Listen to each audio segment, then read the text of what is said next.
যেটা আপনি করেছেন যে অনেকেই ওই সময় কল করেছিল এবং মেসেঞ্জারেও নক করেছিল। আমি সবাইকে হয়তো উত্তর দিতে পারিনি, কাউকে কাউকে উত্তর দিয়েছি, সবাইকে উত্তর দিতে পারিনি। এর জন্য প্রথমেই আমি ক্ষমা প্রার্থী।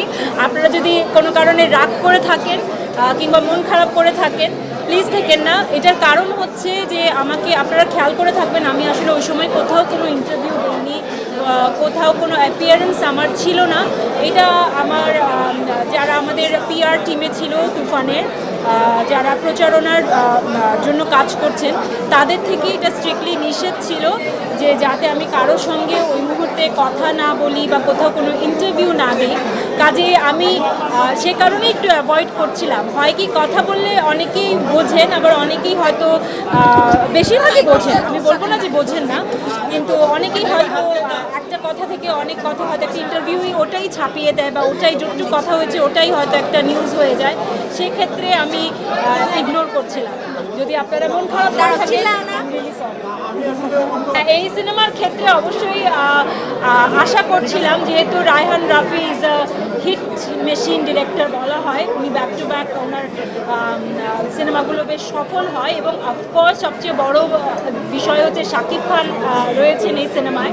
সো এটা হিট হবে এটা জানতাম। আয়নাবাজির সময় আসলে আমরা কেউই, শুধু আমি না, আমরা কেউই আসলে অতটা প্রত্যাশা করে কাজ করিনি। আমরা সবাই বুঝতে পারছিলাম যে কাজটি ভালো হবে, কাজটি করতে আমাদের ভালো লাগছে, সেই জায়গা থেকে করেছি। বাকি পুরোটা যা হয়েছে সেটা তো ইতিহাস, এটা আমাদের প্রত্যাশার বাইরে ছিল। তবে তুফান নিয়ে প্রত্যাশা ছিল।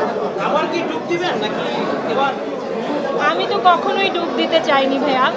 আমি সবসময় নিয়মিত থাকতে চেয়েছি, কিন্তু ওই যে কাজ ওরকম হতে হবে যেটা সবসময় তুফান সৃষ্টি করবে। চেষ্টা করব যে নিয়মিত থাকার, এবং আশা করব যে যারা আমার শ্রদ্ধেয় পরিচালকরা আছে তারাও আমাকে মনে রাখবেন এবং কাজ করবেন।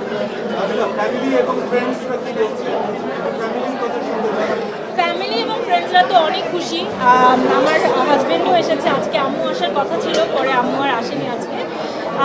আমি একটা কথাই বলবো যে তারা আমাকে, মানে আমি যতটা না এক্সাইটেড ছিলাম, আমার হাজব্যান্ড, আমার মা, আমার তো ছোটো একটা মেয়ে রয়েছে, তো তাকে যে দেখাশোনা করে, তারা এতটা বেশি এক্সাইটেড ছিল। এবং তারা আমাকে, খুব স্বাভাবিক, যখন আপনার একটা 2 বছর 2.5 বছরের বাচ্চা থাকে, তাকে সামলে আপনি কীভাবে একটা ফুল ফ্লেজেড ফিল্ম করবেন সেটা একটু নার্ভাসনেসের বিষয় থাকে। বাট তারা আমাকে এতটা সাহস দিয়েছে এবং বলেছে যে না, তুমি যাও, আমরা সামলে নিব।